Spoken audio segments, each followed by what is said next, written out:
Our top story this hour, top U.S. officials are cautiously optimistic about Russia's withdrawal from the vital southern Ukrainian port city of Kherson.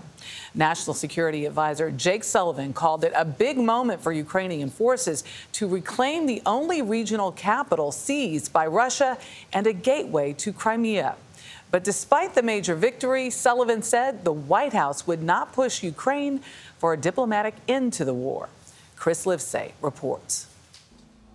Good morning. This is just a stunning turn of events. Remember, Kherson is an area Russia was trying to turn into Russia. They had to fly the Russian flag, spend Russian rubles, even set their clocks forward to Moscow time. But today, Ukraine is winding those clocks back.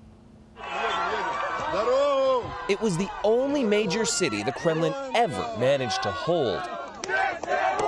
Today, with Russia's chaotic retreat, it's the liberated people of Kherson holding each other, rushing back into Ukraine's arms with so much affection, it's slowing down their soldiers, says lawmaker Alexei Goncharenko.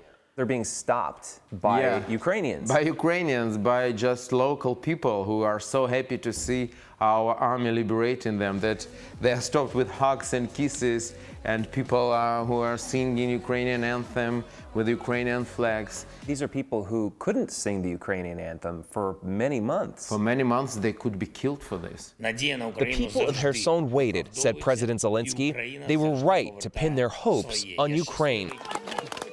Despite their first breath of freedom in nearly 9 months, locals are still in harm's way. Russian forces destroyed the major bridge as they fled and retained artillery positions less than a mile away on the other side. They're also known to leave booby traps in their wake, hiding landmines inside refrigerators and underneath mattresses. Many civilians have already died from explosives, says this Kherson military official. There will be sad news from Kherson, for sure, because every time we are liberating our towns, we are finding tortured people, raped people, killed people. But Ukraine is in no mood to lose momentum.